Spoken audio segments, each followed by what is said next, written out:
Deixa eu admitindo o pessoal aqui que eu falo tudo.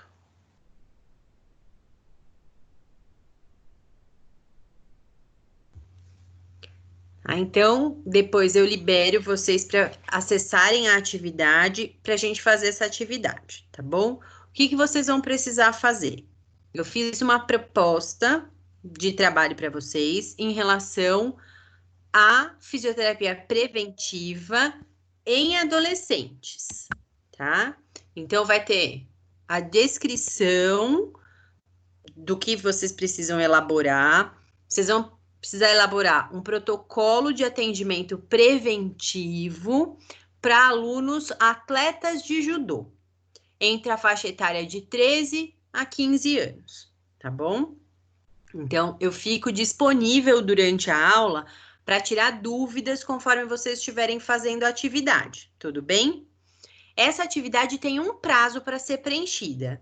Eu deixei aberto esse prazo até a próxima aula de vocês, dia 19. Depois disso, vai ser fechado o formulário e vocês não poderão mais responder a essa atividade, tá bom? Esse valor dessa primeira atividade de vocês é de 0 a 500 pontos, tá? Lembrem que nesse segundo bimestre a gente tem uma pontuação de até 1.500 pontos em atividades que nós fazemos em sala de aula, tá? Então, essa é a primeira atividade de vocês, tem um valor de 0 a 500 pontos. Já deixei um prazo até a próxima semana para que vocês possam. Quem de repente teve problemas com a internet, às vezes acontece e tal, durante um momento de aula e não conseguiu acessar a atividade, vai poder fazer isso durante essa semana até terça-feira que vem. Depois disso, a atividade está encerrada e aí vocês não poderão mais realizar. Tudo bem? Ô, professor, o link já está lá na unidade, que eu acabei de entrar, não tem nada. Só tem o link da aula. Eu já coloquei, para mim aparece como já lançado, Cá. Para mim aqui não aparece, a unidade 1, né? Isso, 1.1. Eu sempre deixo no mesmo lugar para a gente não se atrapalhar. Não, só está aparecendo 3 links de cada uma de cada aula. Deixa Não eu está abrir aparecendo de a novo o meu. atividade. Deixa eu abrir de novo o meu para Tá. atualizar para vocês. Às vezes não atualizou ainda. Tá bom, Pro. Tá?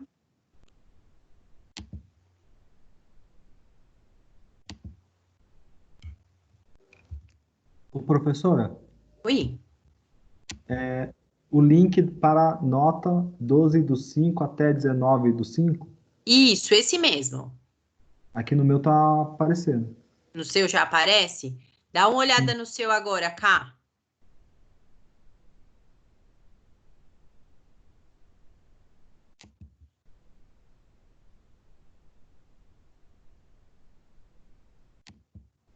Todo mundo consegue acessar o link?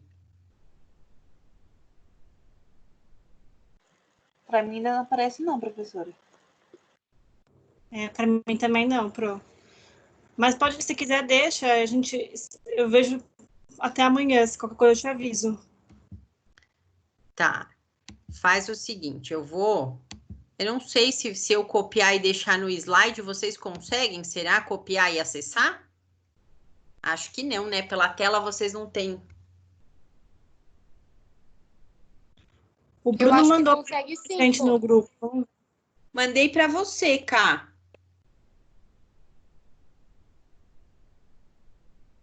Você recebeu?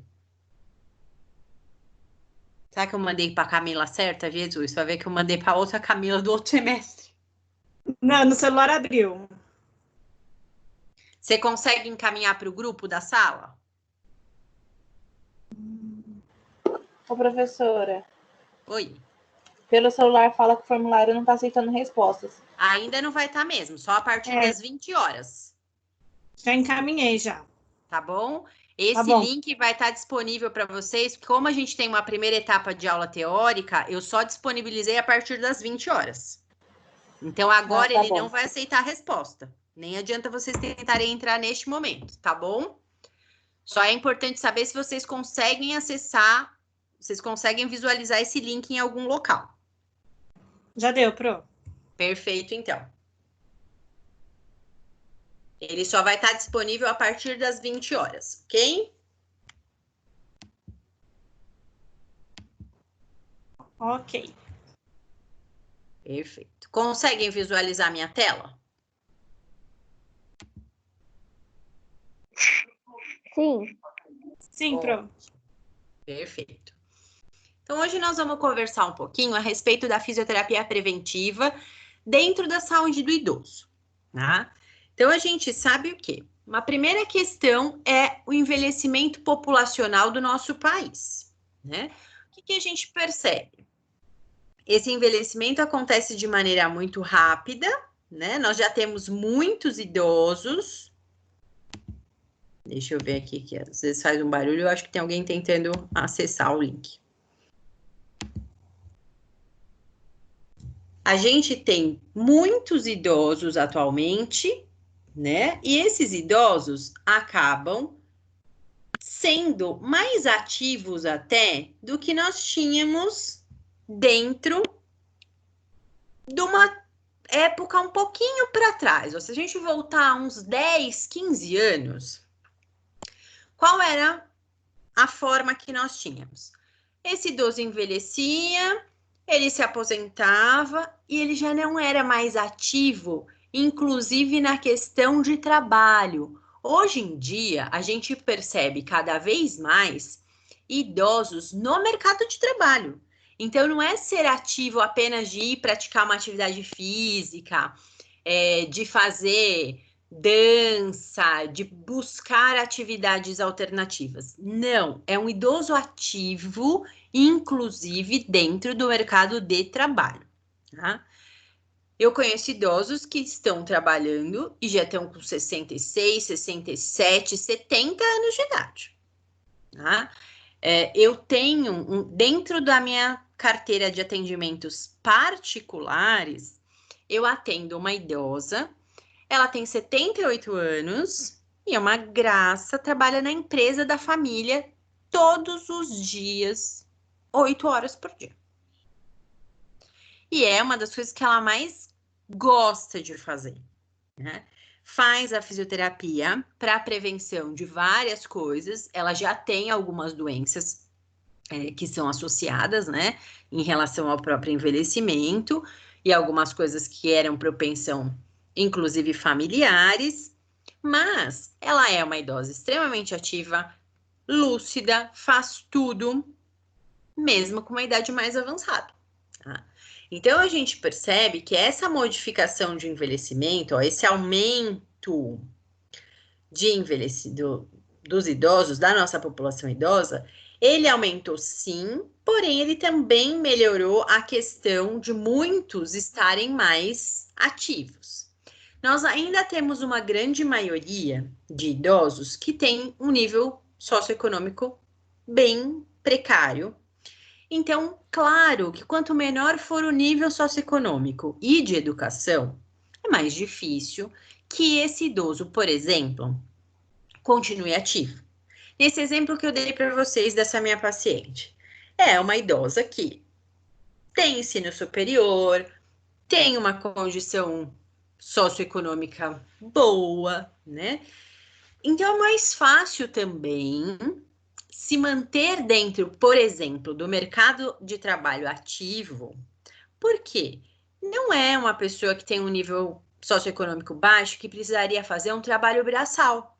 Como grande parte da nossa população, nós sabemos que atuam nessa área com um trabalho mais braçal, né? Então, isso tudo acaba fazendo com que a gente tenha essas diferenças, sim. Então, dependendo de onde eu for trabalhar com esses idosos, eu vou ter um perfil diferente. Tá?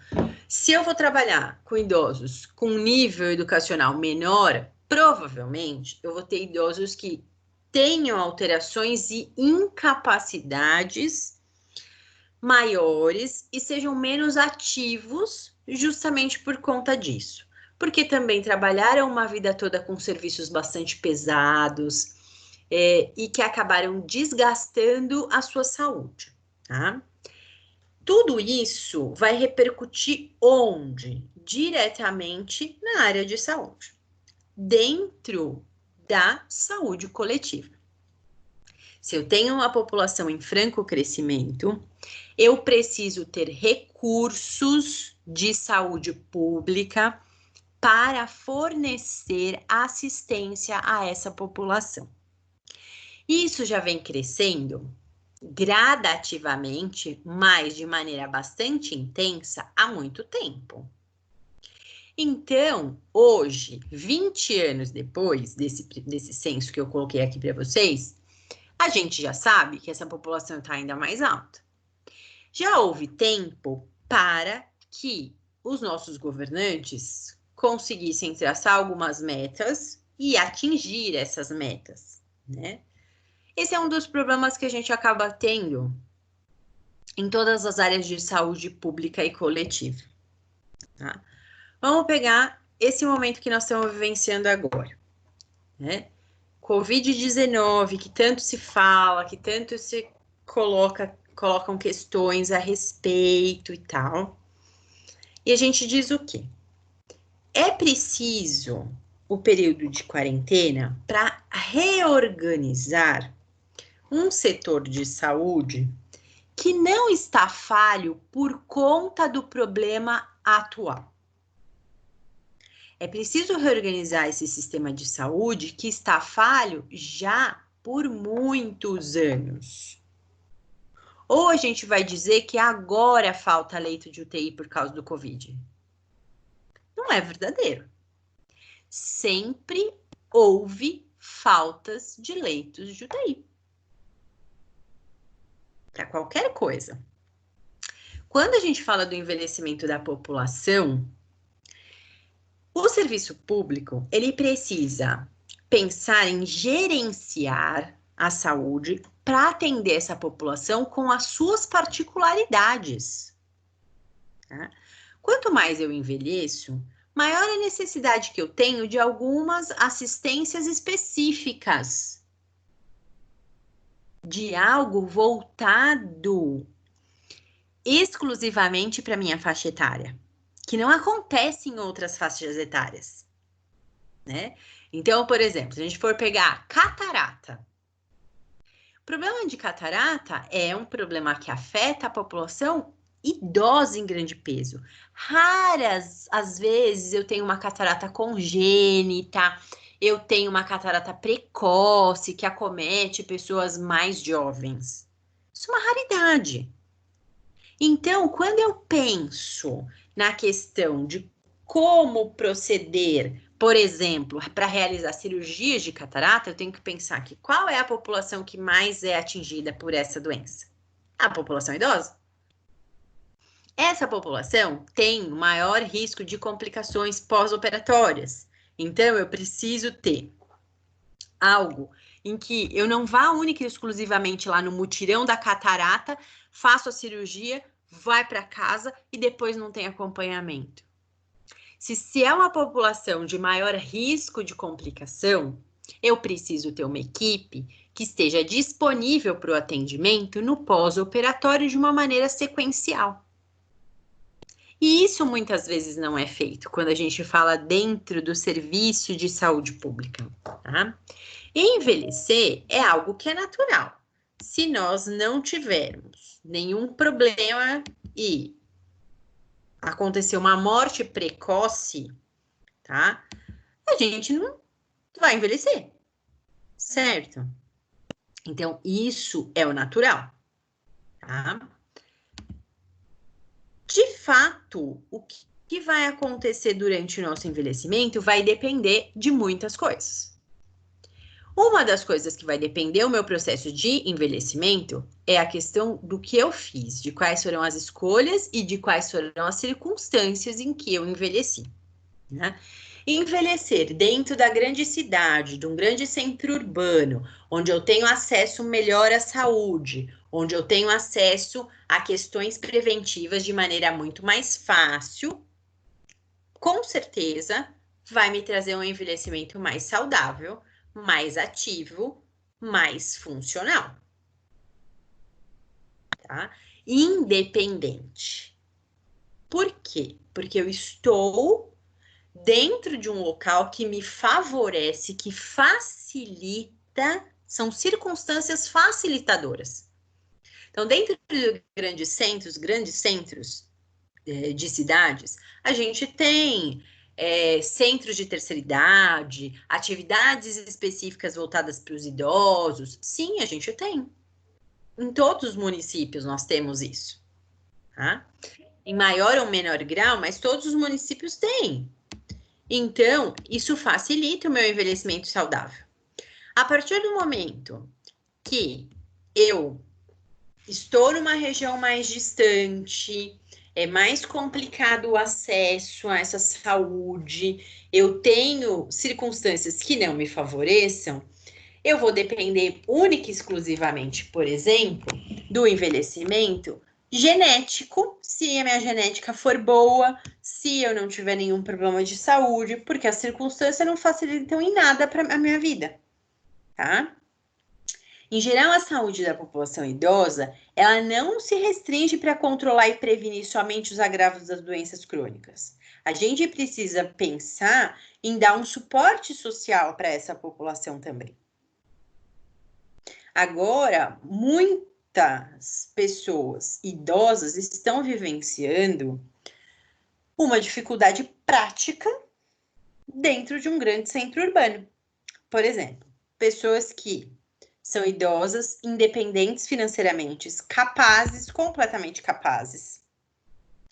Não tem nenhuma limitação funcional. Caminham sozinha, cognitivo perfeito, tudo ok. Mas, em alguns momentos, precisa do quê? De um suporte social. Por quê? No momento que se pedir um isolamento social, essa pessoa está mais vulnerável. Muitas vezes, ela não tem ninguém que possa sair para fazer uma compra no supermercado para ela. É uma dificuldade no momento atual? O que vocês acham?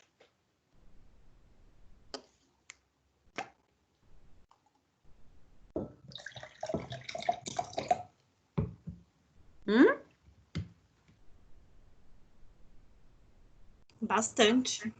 Bastante, né? É um limitador.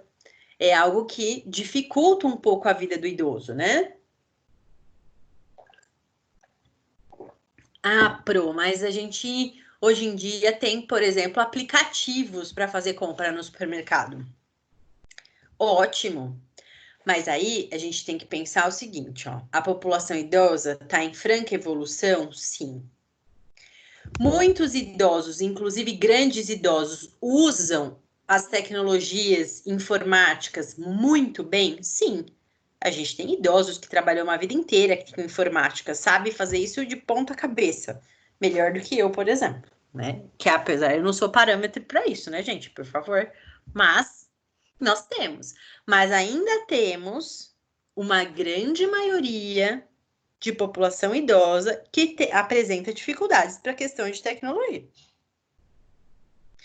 Hoje no trabalho estávamos discutindo justamente isso.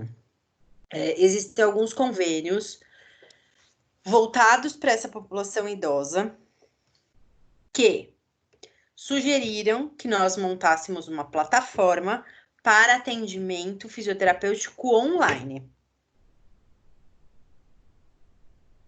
Ok, é possível? Sim, é possível. É possível para N populações. E aí são colocados alguns questionamentos. Tá. Um idoso que tem um processo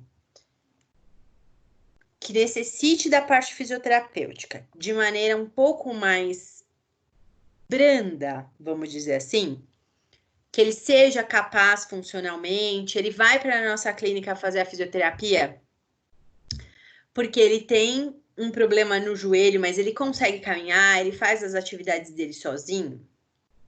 Até a gente conseguiria elaborar tutoriais, exercícios, atendimentos assim mesmo, online, em tempo real, em que eu abro a minha câmera e o idoso abre a câmera dele e eu faço orientações de exercícios, de posicionamento?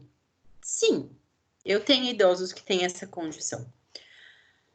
Mas aí a gente acabou perguntando o seguinte, porque uma das questões colocadas foi essa. Não é para fazer atendimento presencial.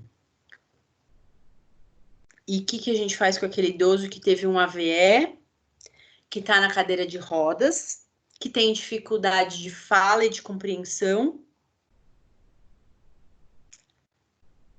Não consigo substituir estes casos específicos para um atendimento fisioterapêutico online. Como que eu vou conseguir fazer isso? Então, são algumas coisas que a gente está levantando possibilidades, verificando coisas, e a gente esbarra em algumas situações que, como não foram vivenciadas por nenhuma das partes, nem por nós como fisioterapeutas, eu, pelo menos, nunca fiz um atendimento online. Tá? Como também para o paciente idoso. E muitas vezes a gente tem uma questão de manias que a gente adquire, e não é porque eu sou uma pessoa idosa, porque eu tô velha. As manias e os hábitos, eles são adquiridos ao longo da nossa vida. Então, eu falo para vocês assim, não é que as pessoas ficam velhas e elas ficam chatas. Não, isso não é verdadeiro. As pessoas são chatas e elas envelhecem. Né? Então, eu sempre brinco com todo mundo que convive comigo. Nem adianta achar que eu vou ficar velha e vou ficar melhor. Eu sou chata hoje. Quanto mais velha, mais chata. É o perfil de pessoa. Não é porque envelheceu que ficou. Ah, não é porque tá mais velha que... Eu gosto de algumas coisas, de fazer algumas coisas daquele jeito tradicional. Gente, eu sempre gostei de dar aula no giz e na lousa. Pensa, vocês conseguem imaginar o sufoco que foi para eu aprender isso aqui? Um sufoco. Ah, a gente aprende, lógico que é bom, a gente aprende coisas novas. Mas a gente, no início, assusta. Você imagina se falar para uma população idosa que você fala assim, vou fazer o seu atendimento, vou fazer sua fisioterapia online. E a fisioterapia sempre, uma vida inteira, foi colocar a mão, eu ir lá, eu pego, eu alongo, eu movimento, eu mostro.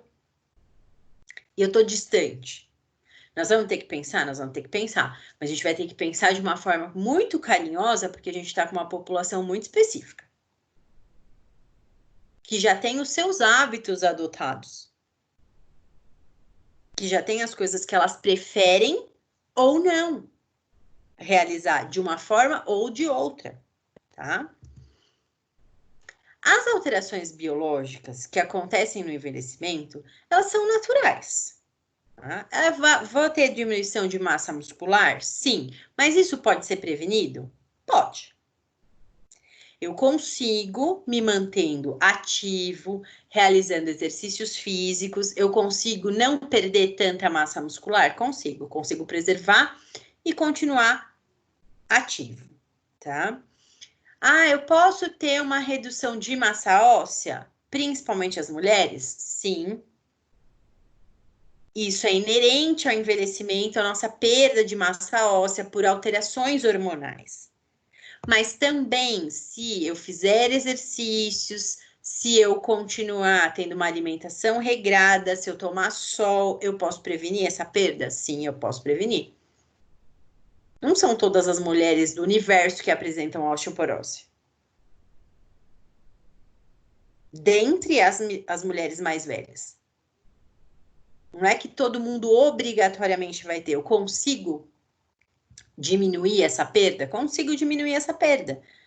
Consigo me manter saudável dentro da minha questão óssea? Sim, é possível. Com a parte preventiva, tá? E aí a fisioterapia preventiva, a atividade física, ela é extremamente importante, tá? Ah, pode diminuir a questão da agilidade, o idoso se tornar menos ágil? Pode, tá? Mas a gente também, com exercícios, a gente consegue prevenir isso, tá? Então, a gente consegue ter uma reação nervosa um pouco mais ágil, mais rápida, se eu mantenho treinando isso. Se eu mantenho fazendo exercícios para coordenação motora, para o equilíbrio, para manter a minha articulação livre, sem nenhuma forma de redução de amplitude de movimento. Ah, minha termorregulação, a regulação de temperatura é um pouco mais difícil a gente prevenir com exercícios. Porque isso é um controle de sistema nervoso central e geralmente a gente vai ter uma dificuldade, quanto mais velho, de fazer essa termorregulação. Então, o que vocês vão perceber dentro do envelhecimento? Muitos idosos apresentam processos infecciosos sem febre. Está desregulada a regulação de temperatura, e aí você pode ter um processo de infecção bem importante e ainda assim não apresentar febre. A gente geralmente percebe isso através de outros sintomas, como, por exemplo, confusão mental, a perda de força repentina, ficar com uma fraqueza que ele não sabe explicar de onde vem, tava bom, tava fazendo tudo sozinho, tranquilo, daqui a pouco ele não se aguenta, de cansaço. Isso pode ser uma infecção, às vezes uma infecção urinária, que é muito comum, a gente ficar predisposto a esse tipo de infecção com o avançar da idade, tá? Porque toda a parte imunológica acaba sendo reduzida. A gente pode ter um aumento do trabalho ventilatório quando a gente faz atividade física ou esforço? Pode. Mas isso é passível de treinamento. Eu consigo melhorar isso, tá? E tem algumas alterações que são inerentes, né? Realmente a visão vai ficando um pouquinho pior, a audição vai piorando um pouquinho, e isso é natural do próprio envelhecimento, tá?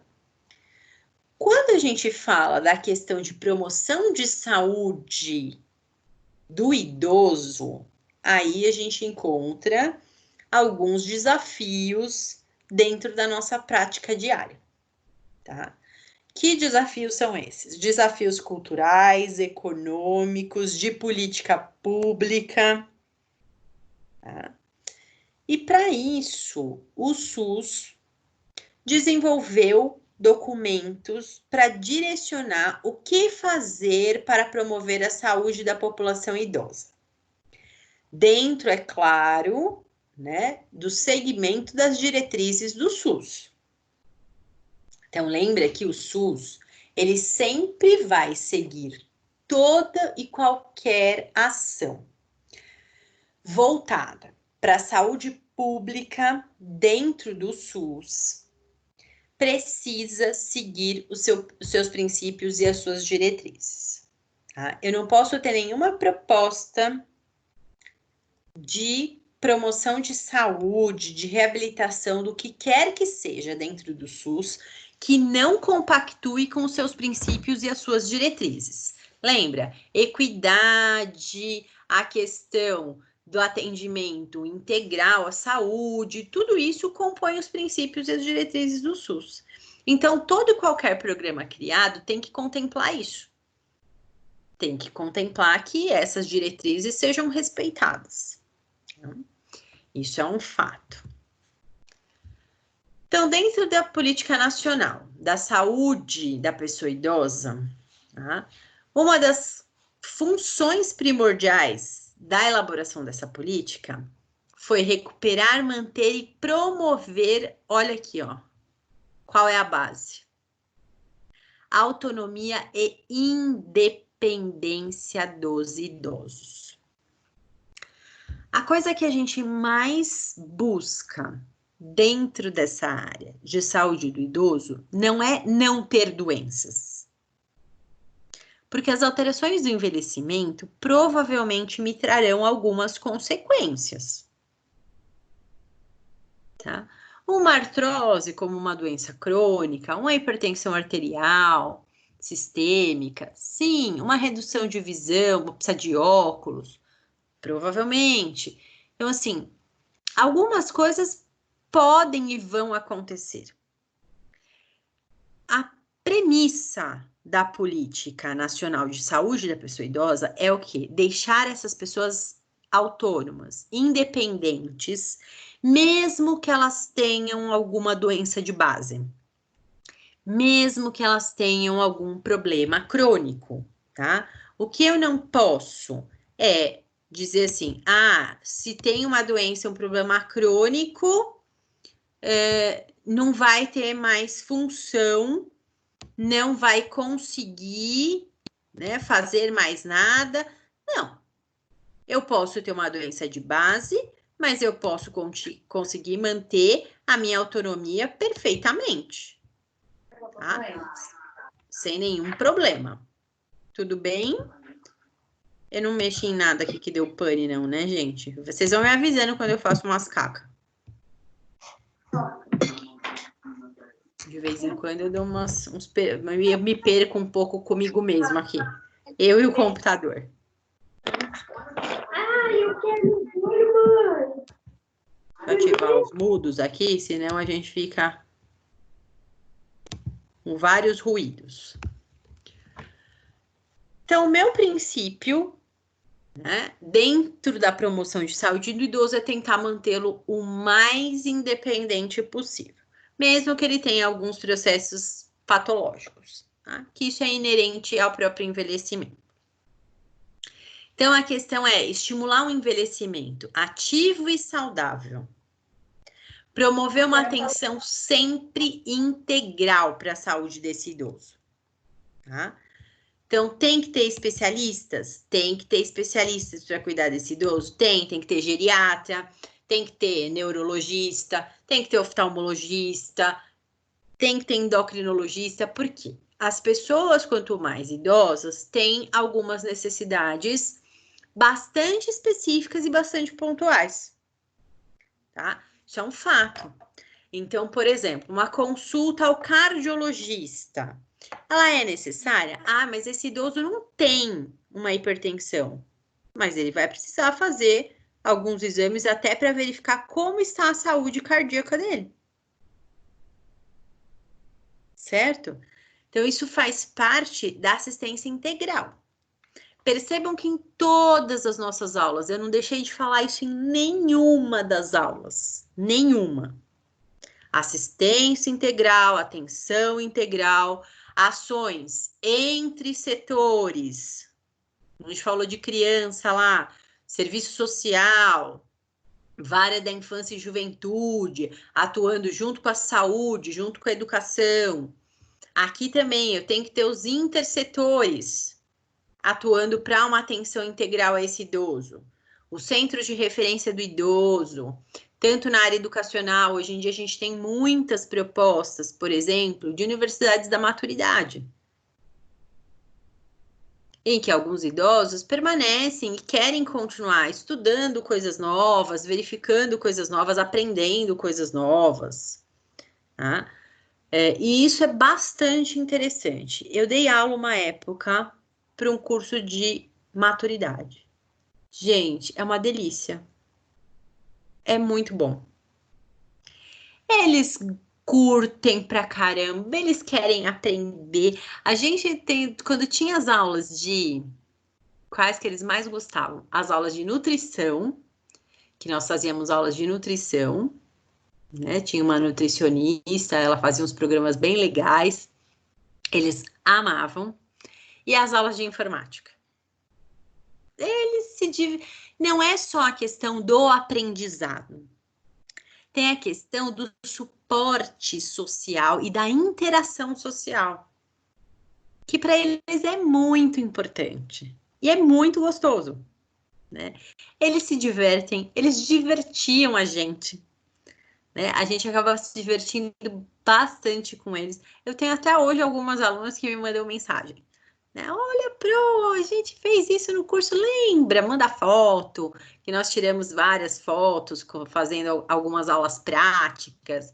A gente tinha as aulas dentro da fisioterapia preventiva, para envelhecimento ativo, para a parte de saúde.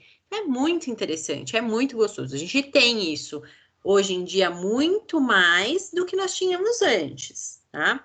E essa interação, por exemplo, quem que tem que cuidar desse setor para programar cursos para essa população? Também é o Ministério da Educação, é a área educacional, né, que promove isso. É claro que isso é fomentado dentro das próprias universidades, né? E aí são feitas parcerias. Isso é divulgado dentro dos postos de saúde, dos centros de referência de idosos, claro, para que a gente assegure que a gente tenha uma população que vá buscar. Várias delas têm A FATEC tem um programa assim, em São Caetano, a USCS tem esse programa para o pessoal da maturidade, e que é bem legal, tá? Provimento de recurso para assegurar a qualidade de assistência à saúde. Isso aqui também, eu falei em todas as aulas. Não tem como, dentro de um setor público, eu conseguir fazer uma assistência a qualquer tipo de população, não importa qual. A gente falou de idoso, a gente já está falando de idoso agora, a gente já falou de criança, a gente já falou de mulher, a gente já falou de adolescente. Em todos eles, grupos específicos, todos eles precisam de recurso financeiro. Sem recurso financeiro, a gente não consegue gerir nenhum programa. Você não consegue custear nenhum programa, não consegue levar nenhum recurso e nenhum programa de qualidade sem recurso, né? Não tem como fazer isso. Estimular a participação e o fortalecimento na questão de controle social, tá? Ou seja, eles poderem fazer essa triagem. Eu quero participar deste grupo, deste eu não quero. Aqui eu me sinto melhor com essa população, fazendo lá o grupo de dança circular para a terceira idade. O outro vai falar assim, não, eu prefiro quando eu estou inserido nesse grupo aqui de aulas de inglês para a terceira idade.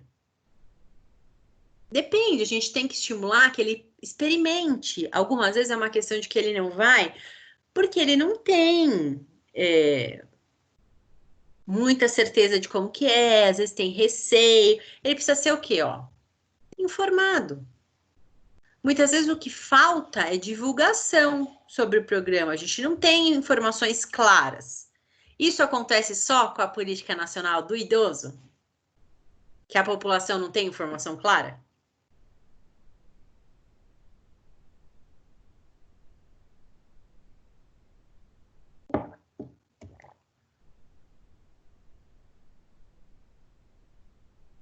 O que vocês acham? Acontece só para essa população? Não, com todas, né, Pro? Com todas, exatamente. A gente não tem a maioria das informações de basicamente tudo. Se a gente for pensar, o que vocês conhecem de SUS, por exemplo, vocês aprenderam onde? Onde que vocês viram mais? Agora nas aulas. Em aula, né? Vocês são usuários.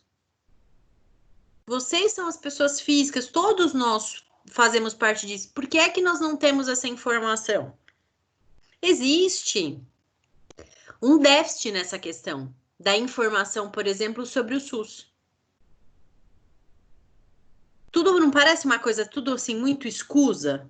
A gente não sabe direito como funciona, não sabe direito aonde tem o atendimento. Aí quando a gente vai pedir informação num posto de saúde também parece que ninguém sabe direito como explicar pra gente, como orientar.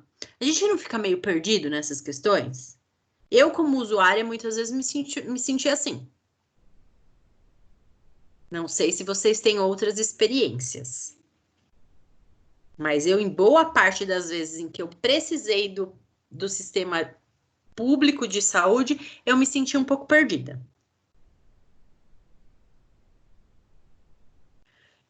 E a gente conhece algumas das bases dos direitos porque a gente estuda a área da saúde. Que se você for falar para uma população leiga, ela não sabe nem um décimo de nada do que acontece dentro da setoriação de SUS, tá? Então, isso aqui é um problema de quê? De divulgação e informação, não só da política do idoso, tá? Mas de todas as áreas do SUS, eu acho. Né? Então, a formação para os profissionais que atuam nessa área com a pessoa idosa também, ó, tem que ser específica. Assim como nós falamos que tinha que ser específica lá na saúde da mulher, na assistência ao parto, que as pessoas têm que ser capacitadas, tem que ter empatia, tem que ser treinadas de uma maneira adequada para atuar nessa área, também é com a população idosa. Adianta a gente colocar para atender na linha de frente com a pessoa idosa. Aquela pessoa que não tem a menor paciência, não tem a menor empatia com o idoso, que tá sempre de mau humor quando o idoso, se ele perguntar mais de uma vez a informação porque ele não entendeu, ela já se irrita. Não vai resolver, né? Não vai resolver. Então, a gente precisa colocar pessoas que tenham um perfil de trabalho com essa população. Né? Que uma das coisas que a gente tem que ter é paciência, eu tenho que ter empatia com essa população, porque muitas vezes é difícil para a gente entender algumas coisas. Você imagina quando você tiver 80 anos. Será que vai ser mais fácil? Eu acredito que vai ser mais difícil para mim. Mas a gente tem que ter essa questão da empatia, né? Então, os profissionais têm que ter capacitação para trabalhar com a pessoa idosa, tá? Sempre, né, dentro da Política Nacional do Idoso, preconiza-se uma promoção e uma cooperação tanto no nível nacional, Brasil, quanto internacional, de trocas de experiência em relação à atenção à saúde do idoso mesmo. Como é que foi feito lá na Espanha, na Alemanha? Por que que deu certo tal coisa aqui no Ceará? E por que que a gente não pode implementar isso, então, aqui no Paraná? Vamos supor. Então, a gente pode trocar experiências e deve trocar experiências de apoio, tanto dentro do próprio território nacional, quanto também com informações internacionais. Olha, em tal lugar foi feito isso e deu certo. Então, o tempo todo para desenvolver essas políticas e manter isso de maneira adequada, existem pessoas falando a respeito do assunto. O que está acontecendo? Quais são as diretrizes que estão sendo tomadas internacionalmente? O que serve para nós aqui? O que eu preciso modificar? Porque aqui no meu país, dessa maneira, não vai dar certo, mas se eu fizer dessa outra, dá. Tá? Então, a gente consegue vislumbrar, às vezes, através de uma experiência, por exemplo, internacional. Eu não acho e não sou muito adepta na questão assim, tem que pegar exatamente igual e colocar aqui no mesmo modelo, do mesmo jeito. Não, eu tenho que fazer, eu acredito que a gente tem que fazer uma adaptação para a nossa população. Qual é a diferença dessa população de lá e da minha população aqui? O que eu posso aproveitar de benéfico para a minha população aqui? Não necessariamente tudo deve ser trazido de maneira 100% igual, mas algumas coisas eu posso adaptar. Para isso, eu tenho que estar o tempo inteiro em alerta através do quê? De pesquisa. Quanto que vocês ouvem falar que foi investido em pesquisas públicas em qualquer área no Brasil?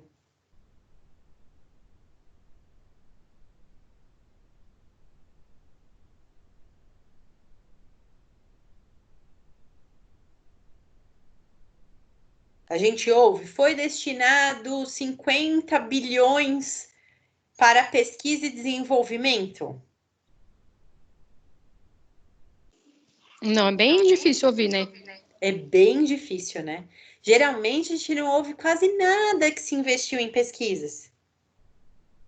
Muito pelo contrário, né? A gente não tem um incentivo tão grande assim na pesquisa em todas as áreas, tá? Não é só na questão do envelhecimento, não. A gente está falando de pesquisa em forma geral. A gente não tem esse apoio tão bom assim que nós deveríamos ter. Só que para eu manter um sistema funcionante com qualidade, eu preciso ter dados sempre atuais. Se eu não tenho dados atuais, eu vou morrer na praia, porque eu não vou conseguir melhorar esse programa nunca, tá? E em relação à nossa função como fisioterapeuta, tá? Dentro da promoção de saúde do idoso, o que a gente vai visualizar para esse idoso? O que a gente vai vislumbrar para esse idoso? Manutenção, ó, de capacidade funcional, principalmente. Dependência física. Tá?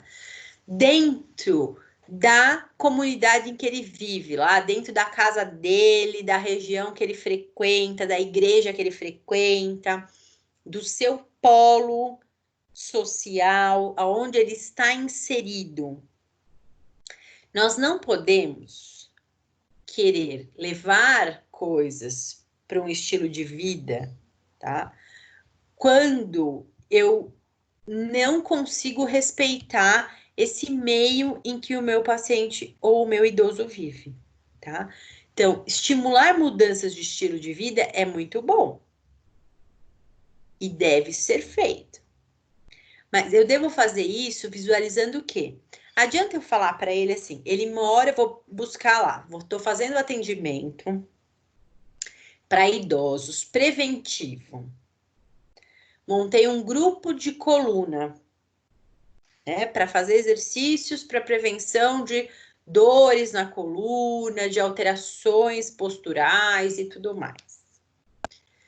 Lá na periferia, no centro comunitário da igreja. Eu estou lidando com uma população que tem dificuldade financeira, que muitas vezes tem dificuldade para se deslocar até o lugar que eu estou fazendo o atendimento, inclusive por uma questão, né, financeira, embora os idosos possam pegar ônibus e tal. Às vezes é tão longe, ele vai demorar tanto tempo, ele precisa sair de casa muito cedo, ele vai precisar fazer uma refeição na rua e aí ele não tem dinheiro. Ele tem o dinheiro do ônibus, porque não paga mais o ônibus depois de uma certa idade, mas aí ele não consegue comer nada e ele não consegue ficar sem comer porque ele já tem diabetes, por exemplo, tá? Quando eu vou fazer isso, eu tenho que pensar em tudo isso, em todas as dificuldades que esse idoso vai enfrentar.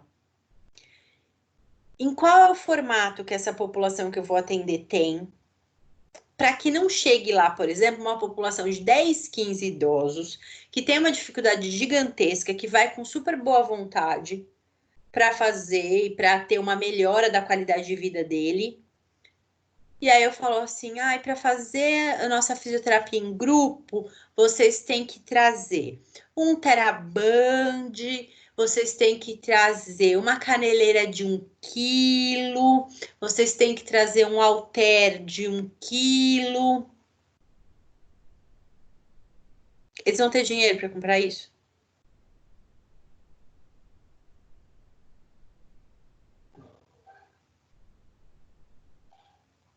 Se eu já sei que o trabalho que eu estou desenvolvendo é lá na periferia, eu posso ficar dizendo para ele assim, não, mas traz isso, compra aquilo, ou faz aquilo outro? É de bom senso eu fazer isso? Não, professora. Não, né? Tem condições Então de- a gente vai trabalhar de que maneira?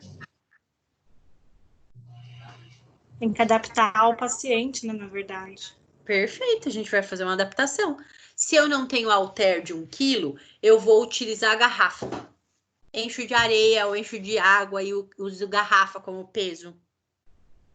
Se eu não tenho TheraBand, sei lá, eu vou pegar doação de faixa para usar faixa para fazer meu ponto de apoio para alongar. Eu vou adaptar da maneira que for possível, da melhor maneira possível, tá? Isso não precisa estar trabalhando com idoso de periferia. Isso é quando a gente está trabalhando, por exemplo, no hospital, às vezes a gente faz isso. Ai, não tem peso, não tem halter, é difícil de limpar. Pega o que? A garrafa de soro. O frasco de soro. Pega o soro de 1 litro. 1 litro, aproximadamente 1 quilo. Eu faço com frasco de soro. Então, dá para fazer adaptações? Sim, a gente consegue fazer. Tá? E aí sim eu consigo mudar estilo de vida. Se eu conseguir também respeitar o perfil da população que eu estou atendendo, tá? Restaurar e manter o melhor nível de função motora possível. Melhor nível não quer dizer 100%, tá? A gente tem o hábito de confundir isso dentro da área da fisioterapia. Muitos fisioterapeutas acham que assim, se não a reabilitação não foi de 100%, não reabilitou. Isso não existe. Isso não existe, tá? Se eu conseguir uma reabilitação de 70%, já tô feliz da vida, é bom, o paciente consegue ir no banheiro sozinho. Ah, mas ele vai usando o andador, não importa, mas ele vai. Não, ele tinha que ir independente, sem auxiliar de marcha, mas a gente nunca colocou aqui dentro dos objetivos que não teriam nenhum problema. Que eu não precisaria de um apoio, que eu não. Eu disse que a tentativa é de deixar com a melhor capacidade funcional quanto for possível. E às vezes o possível é limitado. Eu tenho que entender esses limites, tá? Então, ó, dentro da prevenção primária, que é o nosso foco, é ter um idoso independente, evitar fatores que deixem esse idoso suscetível à doença, tá? Através, muitas vezes, de utilização de imunização, vacina. Alguns idosos são resistentes à vacinação. Quantos de vocês já ouviram um idoso falar assim, eu não tomo vacina para gripe de jeito nenhum.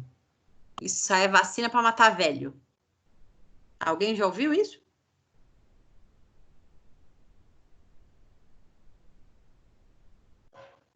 Já.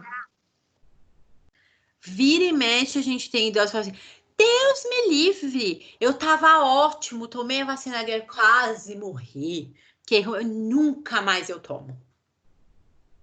Nós temos muitos idosos que não são adeptos de imunização.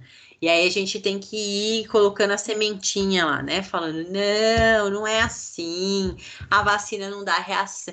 Não, mas eu tomei a primeira, porque aí alguns guardam aquela memória dos primeiros lotes de vacina, que às vezes vinham importados.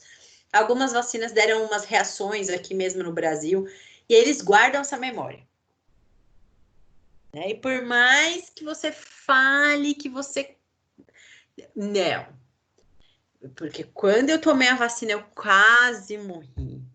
Porque quando aconteceu isso, quase me mata. Tá? Então, a gente tem essa questão. Mas é uma forma benéfica de conseguir um envelhecimento saudável, evitando fatores de risco, imunizando esses pacientes. Tá?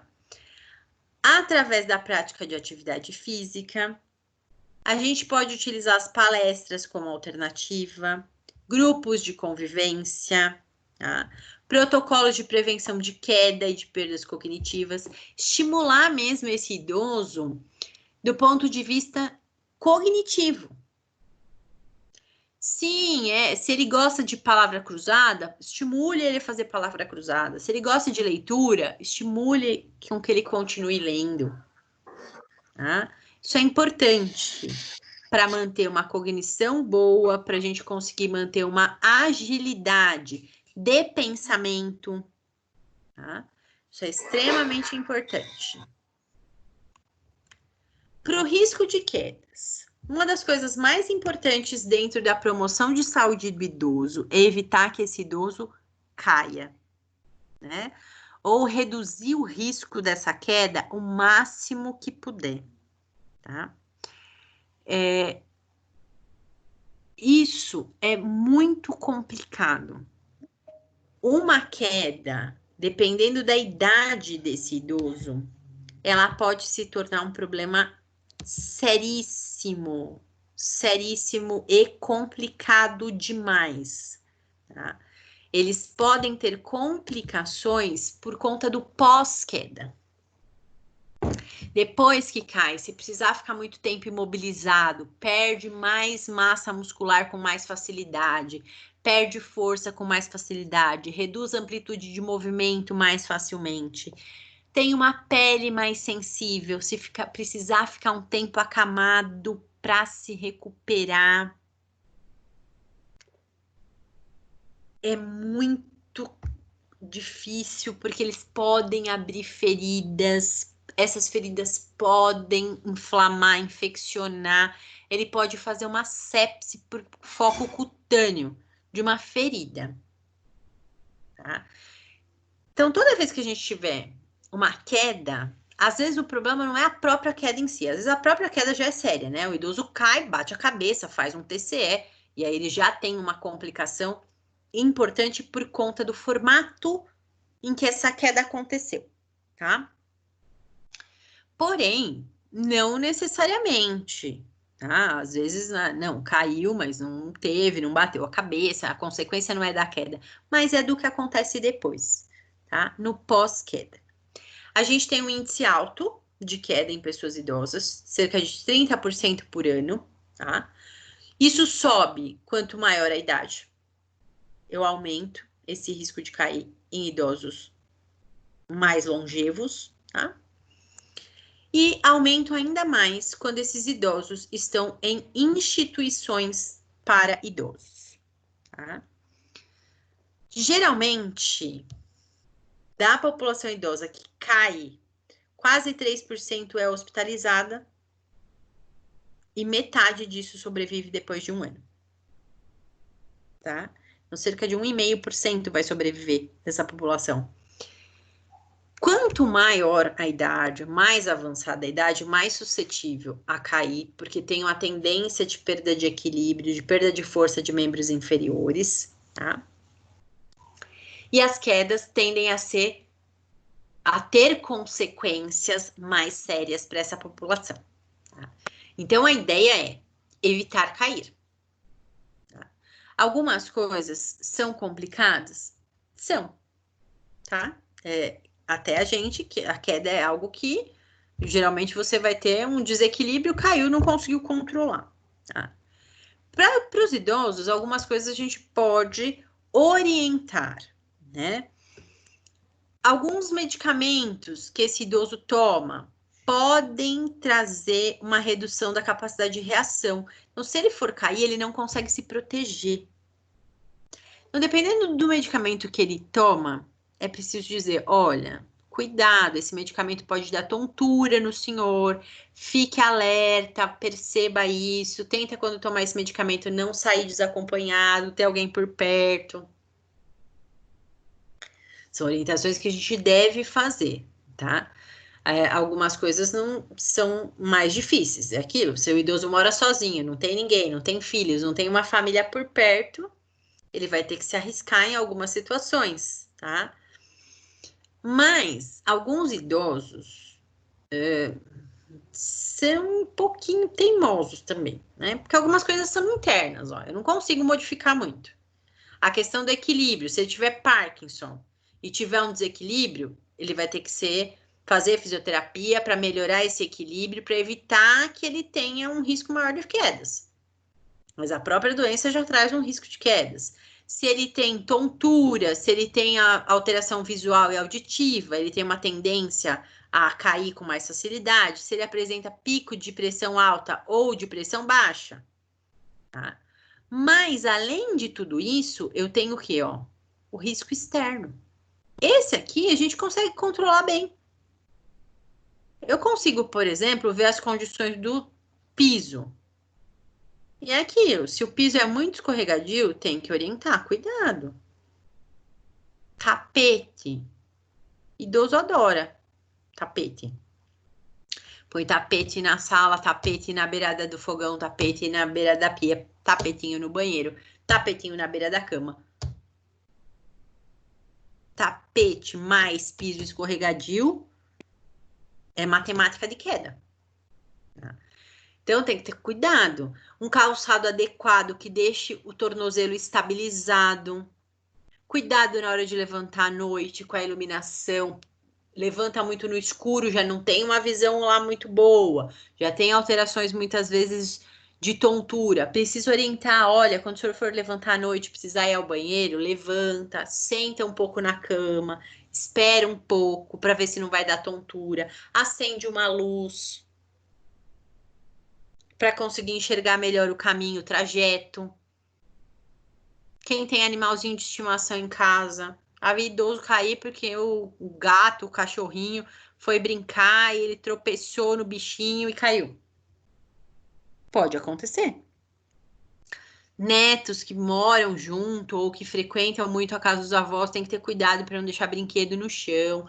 O idoso pode pisar num brinquedo, torcer o tornozelo e ter uma queda. Sim, isso tudo pode acontecer, mas isso tudo eu consigo minimizar. Então, assim, orientar, deixa o mínimo de tapete possível na casa, né? Não encera o chão, por exemplo. Tem algumas idosas que adoram cera. Ah, se não tiver encerado, não brilha. O chão não brilha, não tá brilhante, não fica bom.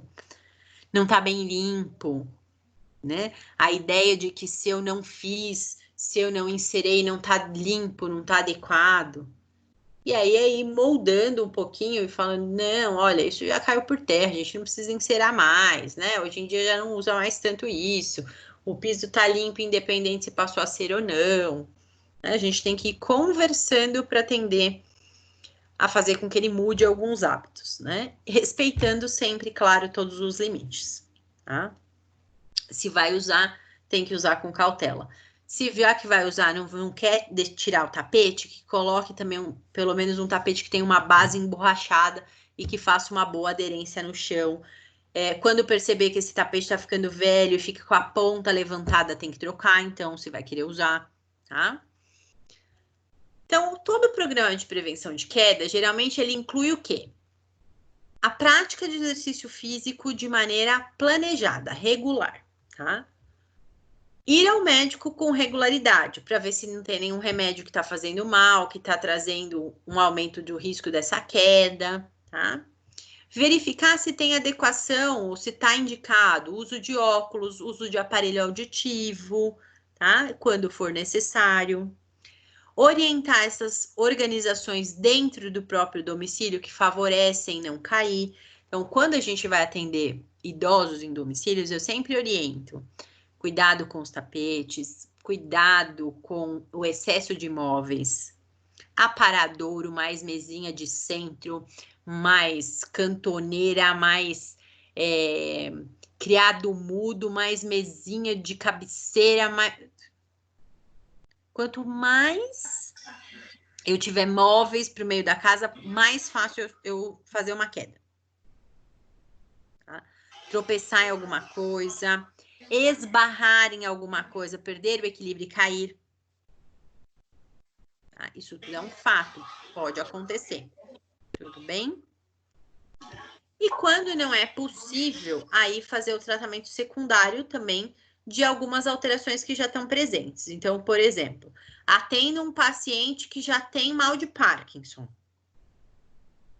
Eu vou trabalhar sempre fortalecimento muscular, equilíbrio, coordenação, para reduzir esse risco de queda.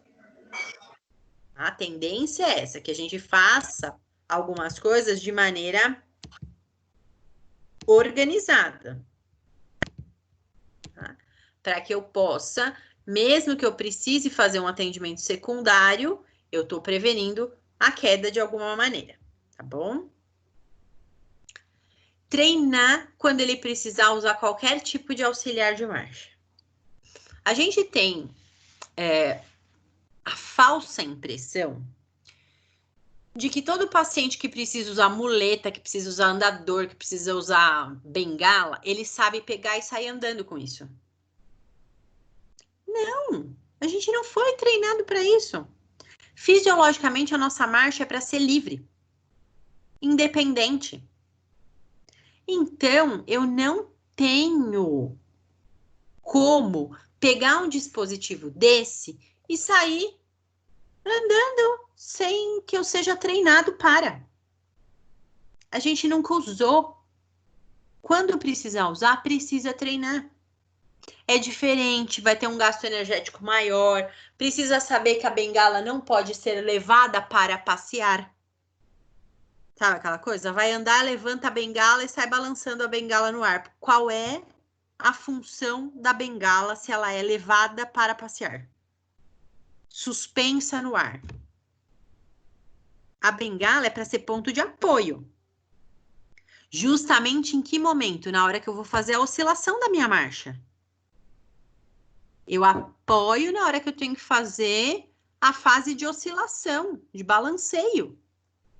Que é a hora que eu preciso de maior segurança, maior equilíbrio. Se eu não tenho equilíbrio, aonde que eu sustento esse meu peso para evitar que eu caia? Na própria bengala. Então, esse idoso, ele tem que ser ensinado, sim, a utilizar isso? Sim, ele tem que ser ensinado a utilizar. Não pode entregar, vai, usa aí, levanta, pode usar esse andador, ó, vai facilitar a sua vida. Aí ele não sabe usar, ele não levanta o andador direito, ele arrasta o andador no chão, ele prende o pezinho do andador num desnível de piso e aí ele cai por cima do andador. A queda foi pior do que se ele tivesse sem nada. Ele tem que saber que quando ele vai mudar, ele precisa pôr suspender o andador e pôr para frente. Não pode empurrar e arrastar para frente. Porque isso pode aumentar o risco de queda dele. Tá? Então, a gente sempre vai tentar buscar o quê? Treinamentos, fortalecimentos e toda a forma e gama de exercícios que eu possa fazer para que ele seja independente e autoconfiante. Que ele consiga fazer aquilo com segurança, que ele se sinta seguro também. Porque algumas vezes eu indico, por exemplo, um dispositivo ou um auxiliar de marcha, e quando eu faço essa indicação, esse paciente se sente muito inseguro. Exemplo, o paciente já usa andador, eu estou fazendo treino, eu já fortaleci, eu já melhorei a parte de equilíbrio dele, e eu quero fazer a colocação agora de uma bengala. Vamos desmamar do andador, vamos tirar, vamos progredir para uma bengala, para que eu consiga ir diminuindo o apoio que ele precisa para fazer a marcha. Para isso, eu tenho que ir com calma, porque esse paciente tem que se sentir seguro. Se ele não se sentir seguro, ele não vai conseguir fazer essa transição. Tá? Então, eu preciso que ele sinta segurança naquilo que foi feito, no trabalho que foi realizado e no potencial que ele tem de realizar isso. Tudo bem? Uma das coisas que nós verificamos durante o atendimento a idosos é a síndrome de fragilidade do idoso. Tá? Vocês já devem ter escutado eu falar. Ela é bastante complexa, ela envolve vários sistemas, tá? Sistema cardíaco, sistema respiratório, sistema neurológico. Tá? É uma das grandes questões que acontecem, que acometem o idoso e que levam para hospitalização e declínio funcional. Tá? É a síndrome da fragilidade. Várias coisas acontecem. Então, reduz força, reduz flexibilidade, reduz equilíbrio, reduz a competência cardíaca desse paciente, reduz a questão ventilatória dele, ele não ventila direito, então eu tenho comprometimento pulmonar também, muitas vezes, tá? Isso vai fazer com que esse idoso vá se sentindo cada vez mais enfraquecido, cada vez mais debilitado, cada vez menos independente. Somados a isso, geralmente, nós temos a associação de uma depressão, que não é incomum, em nenhuma faixa etária. Não seria diferente na faixa etária dos mais longevos, dos mais idosos, tá? Então, isso é importante a gente verificar que, além da atenção física que tem que ser voltada para esse idoso, e que nosso caso, né, na fisioterapia, onde nós atuamos de maneira mais eficiente, na questão física de capacidade funcional, ele não pode esquecer que esse paciente, esse idoso, também tem que ser suportado do ponto de vista emocional e psicológico, tá? Isso é extremamente importante, esse suporte para esses idosos, tá? Toda essa questão da fragilidade vai levar a um decréscimo de qualidade de vida. E vai sobrecarregar quem? Quem cuida desse idoso. Porque se cada vez ele ficar mais dependente, se ele não consegue nem comer sozinho, isso sobrecarrega quem cuida. Tá? É diferente. Ah, eu tenho um idoso na minha casa, Ana, mas eu preciso levar ele assim, ele faz praticamente tudo sozinho. Só levo ele até o chuveiro para ele tomar banho, porque eu tenho medo que ele caia num corredor X específico da casa. E aí lá no banheiro a gente tem uma cadeira de banho para ele sentar e tomar o banho dele sozinho. Ok, você só teve o trabalho de pegar esse idoso e ajudar ele a chegar até o banheiro. Certo. Agora, se esse idoso começa, ele não consegue mais ir ao banheiro, aí ele começa a precisar usar fralda, aí você vai precisar trocar a fralda. Aí ele não consegue mais ter força suficiente para se manter sentado na hora das refeições. Aí essas refeições terão que ser servidas na cama. Aí ele começa a ter engasgo. Esse conteúdo pode ser broncoaspirado, aí ele tem pneumonias de repetição, aí ele interna, ele toma antibiótico, ele volta, ele vai ficando extremamente desgastado e vai chegar um momento em que ele está completamente dependente na cama. Precisa trocar, precisa dar banho no leito, precisa alimentar, precisa fazer todos os cuidados. Isso dificulta para quem está fazendo cuidado? Sim. Tá? Esses cuidadores ficam sobrecarregados, eles têm dificuldade. Tá? Para o sistema de saúde, o que isso impacta? Isso impacta em aumentar o custo. Esses idosos vão ser idosos que vão fazer hospitalização com frequência, e vão ficar vários dias, que vão precisar tomar antibióticos cada vez mais caros, porque aquele resolveu na última internação um antibiótico X. Nessa próxima, a bactéria já é mais resistente e aí só o antibiótico X não vai adiantar. Eu vou ter que dar o antibiótico X mais o antibiótico Y. Eu vou ter que associar medicações. Cada vez mais aumentando o gasto. Tá? Então, isso para o sistema público de saúde tem um impacto financeiro, tá bom? Todas essas mudanças, né, que estão relacionadas com a síndrome da fragilidade, elas não são associadas ao envelhecimento natural, não, tá? As mudanças do envelhecimento natural, elas podem até ter comorbidades. Elas deixam suscetíveis à fragilidade, tá? Mas não necessariamente todo idoso terá síndrome da fragilidade. Não. Aqueles que se mantiverem mais ativos não vão ter esses sinais, não vão ter esses sintomas. Quando que eu sei que eu estou mudando da faixa de envelhecimento natural para o envelhecimento patológico? Ó, quando eu começo a ter sinais, ó.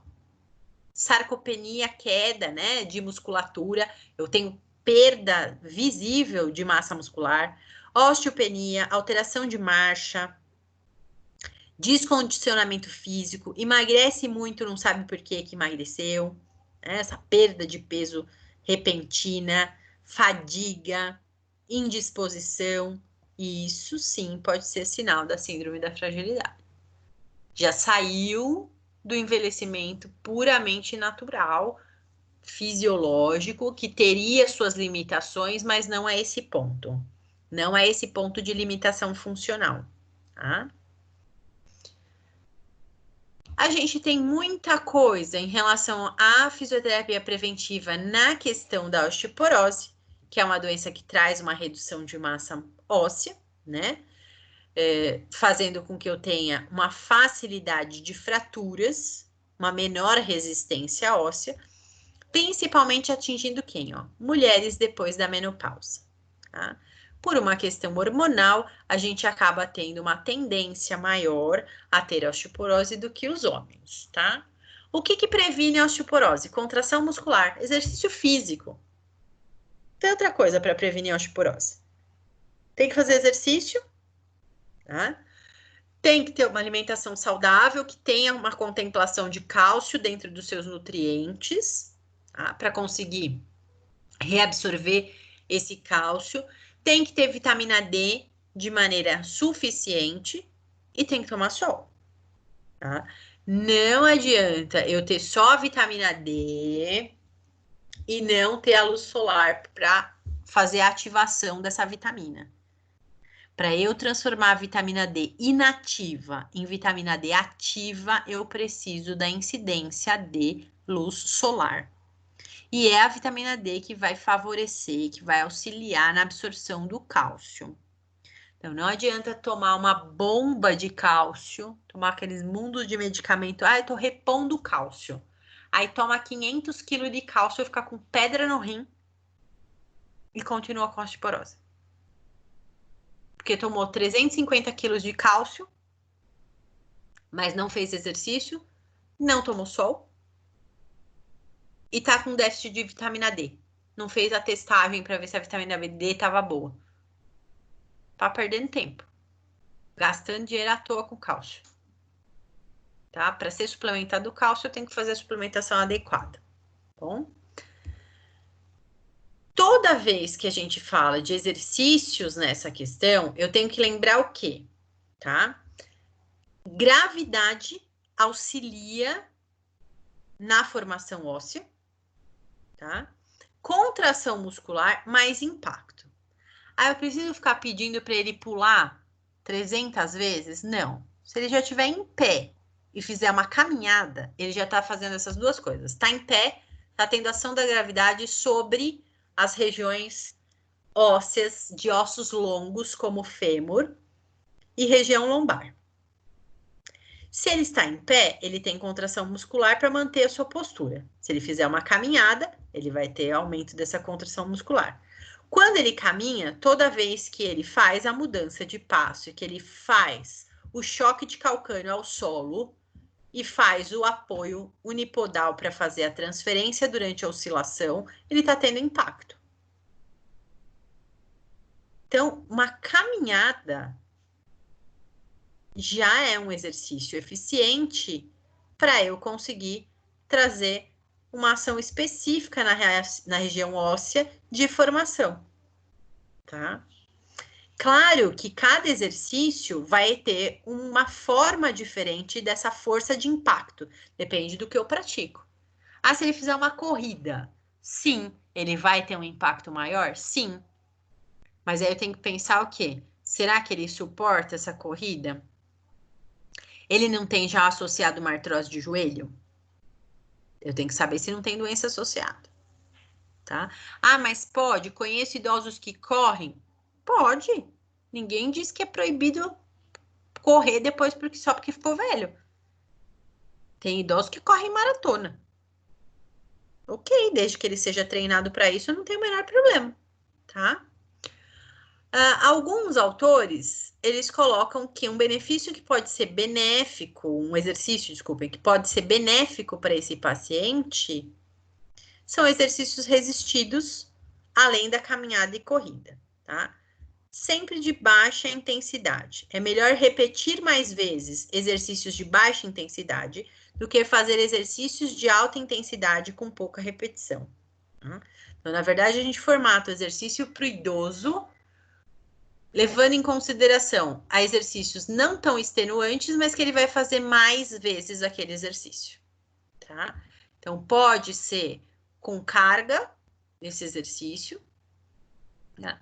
E pode ser resistido. Resistência com peso, com elástico, eu posso com resistência com mola, como é usado no Pilates, posso usar aqueles aparelhos, equipamentos de Pilates para utilizar um exercício resistido? Pode.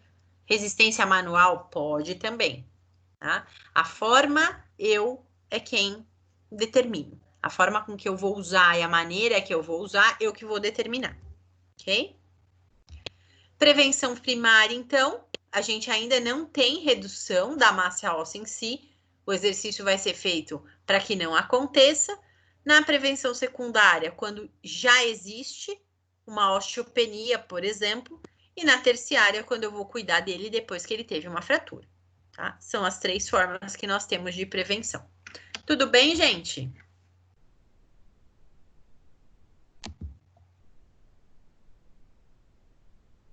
Tranquilo, né? Tudo pronto. Então, tá ótimo. A partir de agora, pessoal, vocês estão liberados para ir fazendo a atividade, tá? Eu ficarei online para qualquer dúvida que vocês tiverem em relação ao caso que eu coloquei lá, a atividade proposta, vocês podem me perguntar, tudo bem? Tá bom, Pro. Sim. Combinado, então, gente. Qualquer coisa, estou aqui para qualquer dúvida que vocês tenham, tá? Dúvidas em relação à nossa aula?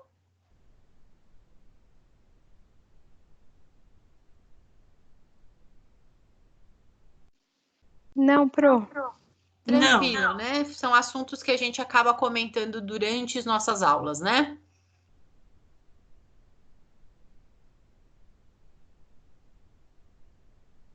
Perfeito, então. Tentem acessar o link, vejam agora se o questionário agora já vai estar aberto, né? O caso clínico vai estar aberto, mas me falem qualquer coisa se vocês estiverem com dificuldade de acesso, tá bom?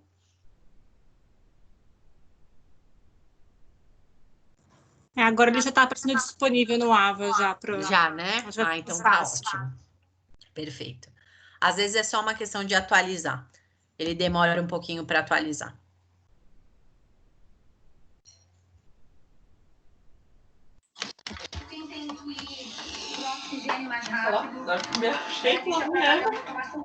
Não, eu vou falar com a professora que a internet que tá melhor para áudio.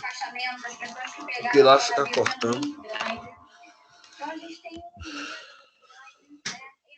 já me contaminei, é a maior mineira contaminada é o filho, minha família. E nesse momento de tensão, nós, os enfermeiros,